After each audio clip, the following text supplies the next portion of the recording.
आजकल चारों तरफ जेन ज़ी की बहुत चर्चा है और बहुत सारे विपक्षी नेताओं को ये उम्मीद है, वो ये उम्मीद लगाकर बैठे हैं कि भारत का जेन ज़ी एक दिन विद्रोह करेगा। आज हम आपको एक बड़ा दिलचस्प विश्लेषण दिखाना चाहते हैं कि अगर भारत में जेन ज़ी ने कभी विद्रोह किया भी तो शायद भारत दुनिया का पहला ऐसा देश बनेगा जहां जेन ज़ी सरकार के खिलाफ नहीं बल्कि अपने देश के विपक्ष के खिलाफ ही विद्रोह करेगा। अगर भारत में जेन ज़ी का विद्रोह हुआ तो देश में कई बड़े बड़े राजनीतिक खानदानों की दुकानें हमेशा के लिए बंद हो जाएंगी। बिहार की चुनावी राजनीति में आजकल परिवारवाद की बहुत चर्चा हो रही है। हमारी राजनीति में ऐसे भी परिवारवाद की चर्चा बहुत होती है और बीजेपी राहुल गांधी और तेजस्वी यादव को परिवारवाद का पोस्टर बॉयज बनाकर पेश करती है। इस बार बिहार के चुनाव में 14 लाख नए वोटर्स पहली बार वोट डालेंगे और ये सभी जेन ज़ी वोटर्स हैं, यानी युवा वोटर्स हैं। राहुल गांधी को न सिर्फ बिहार के बल्कि पूरे देश के जेन ज़ी से ये उम्मीद है कि एक दिन वो आंदोलन करेंगे और राहुल गांधी को लगता है कि जब जेन ज़ी आंदोलन करेगा तो एक दिन ऐसा आएगा जब नेपाल की तरह भारत में भी जेन ज़ी आंदोलन करेंगे और रातों रात बैठे बिठाए बिना चुनाव जीते देश की सत्ता बदल जाएगी और राहुल गांधी और उनके सहयोगी चुनाव जीते बिना ही सत्ता में आ जाएंगे और ये जेन ज़ी वो सब काम कर देगी जो राहुल गांधी और उनके दोस्त नहीं कर पाए, उनके सहयोगी नहीं कर पाए। यानी चुनावों की आवश्यकता ही नहीं है, किसी तरीके से सत्ता उखड़ जाए, सत्ता परिवर्तन हो जाए और हम आ जाएं। हम मेहनत नहीं कर सकते, जेन ज़ी से ये मेहनत करवाइए ताकि सत्ता बदल जाए। और इसीलिए राहुल गांधी नेपाल का उदाहरण देकर देश के जेन ज़ी को अक्सर उकसाने की कोशिश करते रहते हैं। बीबीसी जैसे कुछ पश्चिमी मीडिया भी अक्सर भारत के जेन ज़ी को परखने की कोशिश करते हैं कि भाई भारत का जो जेन ज़ी है ये विद्रोह क्यों नहीं कर रहा, ये इतना खुश कैसे है, ये आईफोन खरीदने की लाइन में तो लग जाता है लेकिन सड़कों पर हिंसा पर उतर नहीं रहा है। लेकिन शायद राहुल गांधी जेन ज़ी को ठीक से समझ नहीं पाए। आज दुनिया भर के जेन ज़ी को किसी शब्द से अगर सबसे ज्यादा नफरत है तो वो शब्द है नेपो किड्स। नेपो किड्स यानी ऐसे बच्चे जिन्हें बिना मेहनत किए अपने पिता और परिवार के नाम पर वो सब कुछ मिल जाता है जिसके लिए एक आम बच्चे को, एक आम परिवार के बच्चे को दिन रात मेहनत करनी पड़ती है। हमारे देश की राजनीति में भी नेपो किड्स वाली ये सोच दशकों से चली आ रही है और इसी को परिवारवाद कहते हैं। कांग्रेस के एक बड़े नेता शशि थरूर ने देश के बड़े राजनीतिक खानदानों पर एक आर्टिकल लिखा है और इस आर्टिकल में उन्होंने बताया है कि कैसे आज नेहरू गांधी परिवार भारत में परिवारवाद की राजनीति का सबसे बड़ा चेहरा है। कैसे आज देश के लगभग हर राज्य में कोई ना कोई राजनीतिक खानदान वाली पार्टी है और कैसे आज लोकतंत्र बचाने के लिए परिवारवाद की राजनीति को खत्म करना बेहद जरूरी है। ये सारी बातें शशि थरूर ने अपने इस आर्टिकल में लिखी हैं। वो आर्टिकल मैं लेकर भी आया हूं, उसमें कुछ महत्वपूर्ण बातें हैं। नेपाल में जेन ज़ी का आंदोलन नेताओं और उनके परिवारवाद और नेपो किड्स के खिलाफ हुआ था। नेपाल के जेन ज़ी अपने देश के बड़े बड़े नेताओं और उनके बच्चों की शानदार जिंदगी देखकर बहुत गुस्से में थे। ऐसे में अगर हमारे देश में भी नेपाल की तरह जेन ज़ी राहुल गांधी की बात मानकर आंदोलन करते हैं तो ये तय है कि भारत से ज़्यादातर विपक्ष खत्म हो जाएगा, क्योंकि आज जो परिवारवाद आप देख रहे हैं, बड़े बड़े जो राजनीतिक खानदान आप देख रहे हैं, ये सब विपक्ष में है। 90 के दशक में जब बिहार की राजनीति में लालू यादव के युग की शुरुआत हुई थी तो उस समय जनता दल के नेताओं का एक चुनावी नारा बड़ा लोकप्रिय हुआ था और वो नारा था, अब राजा का बेटा राजा नहीं बनेगा। इसका मतलब है कि गरीब और काबिल लोग भी अब बिहार में विधायक और मुख्यमंत्री तक बन सकते हैं। लेकिन 35 साल बाद भी बिहार ही नहीं बल्कि हमारे देश की राजनीति में भी कुछ खास नहीं बदला है। उल्टे जिन लोगों ने यह नारा दिया था अब उनके ही अपने बच्चे उनकी राजनीतिक विरासत को संभाल रहे हैं। वो सारे बड़े बड़े नेता जो परिवारवाद के खिलाफ आए थे, अपने आप को गरीब कहकर, जो कहते थे कि हम गरीब और पिछड़ों के नेता हैं, आज उन्हीं के बच्चे राजनीति में आ रहे हैं। कुछ आंकड़े देखिए। देश के 5,294 विधायकों, विधान पार्षदों और सांसदों में से कम 1,174 लोग ऐसे हैं जो किसी न किसी राजनीतिक खानदान से आते हैं। हमारे देश में 149 ऐसे परिवार हैं जिनमें सांसद या विधायकों की संख्या एक से ज्यादा है। आप कह सकते हैं कि लगभग 150 राजनीतिक खानदान हमारे देश में ऐसे हैं जो पूरे देश की राजनीति को अपनी मुट्ठी में कंट्रोल कर रहे हैं। ये 150 परिवार हैं और इन 150 परिवारों का नेक्सस आज तक हमसे कभी टूट नहीं पाया। वहीं 23 परिवार ऐसे हैं जिनमें से 2 से ज्यादा सदस्य विधायक हैं। एक ही परिवार में 2 से ज्यादा सदस्य विधायक हैं, 23 परिवार ऐसे हैं। और वर्ष 2009 में सभी पार्टियों में लगभग 70% महिला सांसद किसी न किसी राजनीतिक खानदान से आई थी।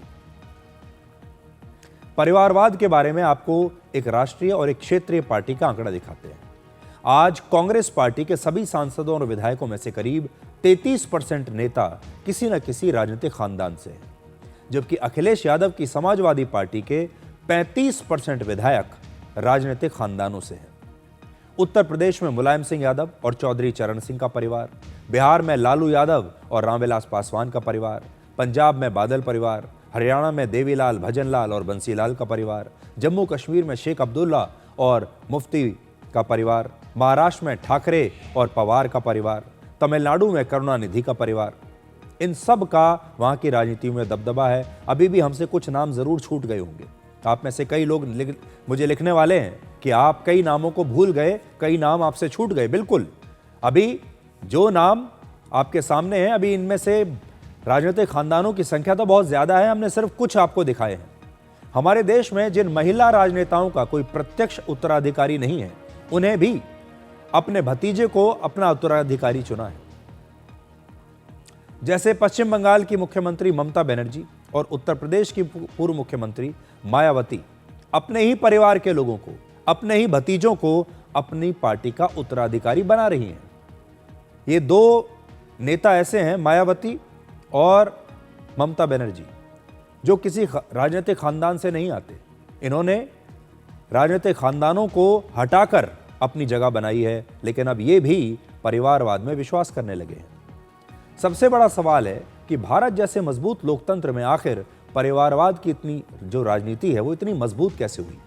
सबसे बड़ी वजह है, आज राजनीतिक परिवार एक ब्रांड की तरह काम करते हैं, जिसमें उम्मीदवारों का नाम पहले से ही जाना पहचाना होता है और उन्हें वोटर्स को लुभाने में या उनका विश्वास जीतने के लिए उतनी मेहनत नहीं करनी पड़ती जितने किसी नए उम्मीदवार को करनी पड़ती है, जितने किसी आम नेता को करनी पड़ती है। अगर कोई आम परिवार का लड़का या लड़की राजनीति में आना चाहती है तो उसे बहुत मेहनत करनी पड़ती है, लेकिन अगर आप पहले से ही किसी बड़े नेता के परिवार से आते हैं तो आपकी मेहनत कम लगती है, लोग क्योंकि आपको पहले से ही जानते हैं। ऐसे बच्चों को पहले से ही एक बना बनाया वोट बैंक मिल जाता है। अगर किसी उम्मीदवार के पिता, चाचा, भाई बहन या कोई रिश्तेदार बड़ा नेता है तो वोटर्स परिवार के नए उम्मीदवार को भी बहुत आसानी से स्वीकार कर लेते हैं।